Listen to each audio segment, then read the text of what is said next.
La microfinance, si sa vocation est de faire du crédit aux pauvres qui n'ont pas accès aux services des banques classiques, mais d'où sort cet argent? C'est ça toute la question qu'il faut se poser. D'où sort cet argent?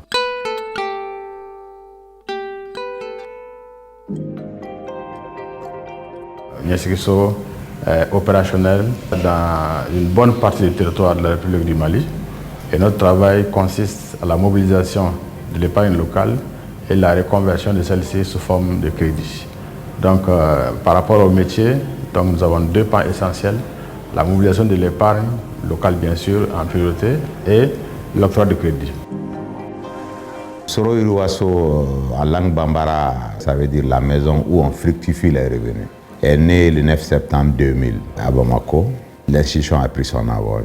C'est étendu à l'ensemble de la région de Sikasso, la région de Ségou, la région de Koulikoro, le district de Bamako et la région de Mopti. De 5000 clients aujourd'hui, on se retrouve à 175 000 clients avec une forte clientèle féminine de l'ordre de 90%. Nous finançons beaucoup plus les activités dans le monde rural, notamment particulièrement les activités des femmes. Kafou Djigna aujourd'hui est une coopérative financière. Ça a tout son sens. C'est le regroupement des hommes et des femmes, des jeunes et des vieux des différentes localités qui ont cru à leur savoir-faire, qui ont cru à la solidarité pour mettre en place ces différentes caisses qui aujourd'hui représentent près de 40% les caisses Kafou Djigna dans l'échiquier du système financier décentralisé au Mali.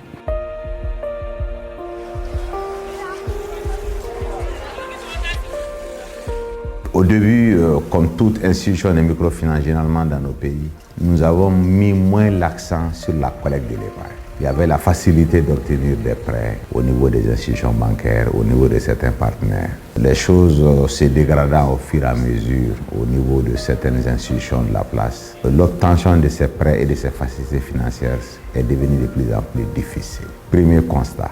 Deuxième constat, c'est que notre clientèle, nous avons constaté, a du mal souvent à laisser leur activité et à se déplacer pour aller déposer de l'épargne dans nos points de service, en partant du constat que l'institution ne peut pas créer des points de service dans tous les quartiers. Donc, les gens thésaurisaient. Donc, l'activité à ce niveau, c'était d'aller collecter. Et avant, bien sûr, tout le travail était manuel.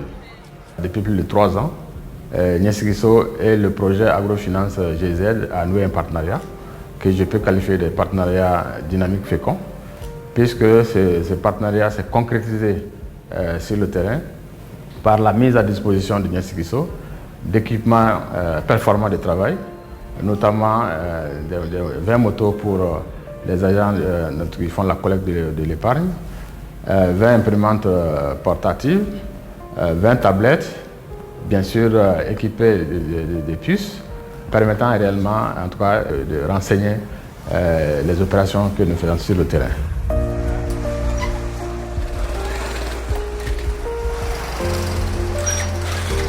Ne ka cotisant va daminɛ kɛmɛ kɛmɛ ka yɛlɛn de dɔw bɛ yen nɔ olu y'a daminɛ kɛmɛ kɛmɛ mɛ bi a dɔw bɛ 2000 la. Ne mana se cotisant ma n ye foli kɛ ne nana o mana kɛ a tigi bɛ carnet ni wari di n'a mana carnet ni wari di ne bɛ a wari minɛ ka wari envoyer a ka compte kɔnɔ ni téléphone ye. Donc n'i y'a enregistré téléphone kɔnɔ sisan i bɛ sɔrɔ la k'a reçu tiré ka d'a ma.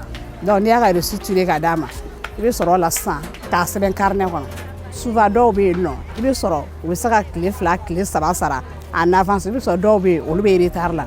Donc n'i ye u ye mun di n'i y'o sɛbɛn carnet kɔnɔ sisan i bɛ carnet dayɛlɛ i b'a yira u la karisa e ye nin wari hakɛ in de sara bi i bɛ avance la ni tile 2 ye ou bien i bɛ avance la ni tile 3 ye ou bien n'a tigi bɛ retard fana na i b'a fɔ karisa e ye nin wari hakɛ in de sara. Donc i ka ni tile hakɛ de b'i jɛ sisan i ka bila date du jour la. Ne bɛ bilankɔrɔ la ɲinɛ y'a san 4 de mais mɔgɔ donna la ne nɔfɛ bilankɔrɔ in na bɛɛ y'i ta nafa sɔrɔ a la.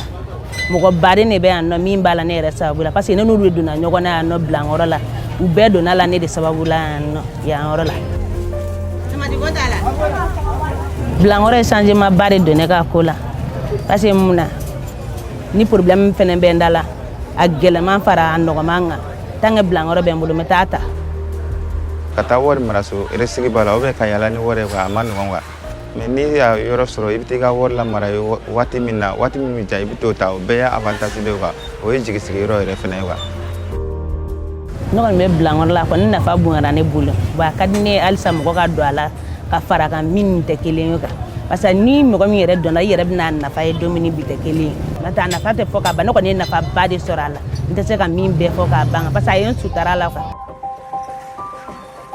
Ces opérations qui se font aujourd'hui sur place, c'est comme si le client est dans le guichet. Et ces tablettes, en réalité, et ces imprimantes rentrent dans le cadre, bien sûr, de la digitalisation de l'activité de collecte de l'épargne sur place que nous avons initiée il y a quelques années.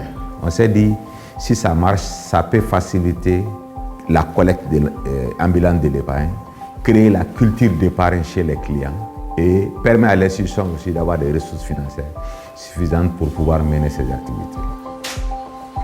Pour collecter de l'argent, il faut avoir les outils, il faut avoir la technicité, il faut avoir des partenaires qui vous accompagnent. C'est là où nous remercions GIZ Agrofinance qui a compris que les systèmes financiers décentralisés ont des moyens limités pour faire ce travail.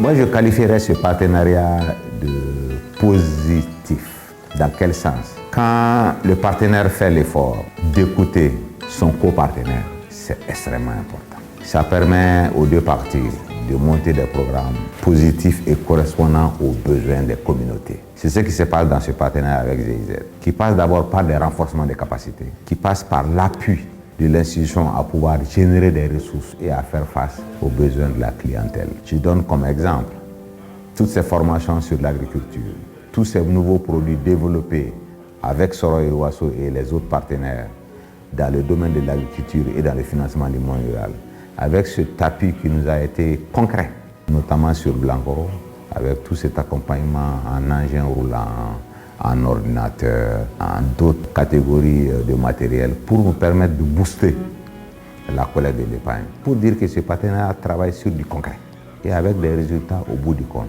Je pense que les statistiques actuelles de ce partenariat le démontreront que ce partenariat il est fructueux, correspond à nos besoins et aux besoins de la population cible. Nous pensons qu'avec l'appui que nous avons apporté aux institutions financières, on a réussi à contribuer à booster la culture de l'épargne au sein des populations.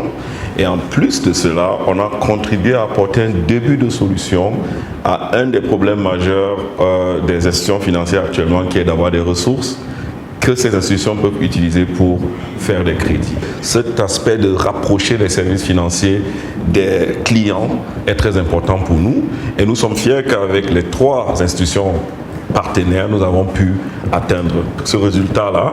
Pour le moment, ça se passe très bien dans les zones urbaines, c'est-à-dire les marchés de Bamako, Ségou, Sikasso, tout se passe très bien. Maintenant, le challenge pour nous maintenant, et c'est sur ça que nous avons travaillé avec nos institutions partenaires, c'est d'aller plus loin dans les zones rurales, où se trouvent la plupart de nos producteurs et productrices, où se trouvent les PME rurales. Comment est-ce que nous pouvons les amener à pouvoir aussi faire la collecte de l'épargne mobile? C'est ce qui nous intéresse pour le moment. Donc nous pensons en termes de produits hybrides qui commencent par l'épargne et se terminent par des crédits pour ces clients-là. Et nous savons qu'il y a beaucoup de défis face par rapport à cela, n'est-ce pas? Il y a les problèmes de sécurité qui vont se poser, il y a les problèmes de connectivité qui vont se poser, mais c'est justement pour ça que nous sommes là, pour apporter des solutions afin de pouvoir satisfaire cette population-là qui, comme je l'ai dit, est notre cible principale.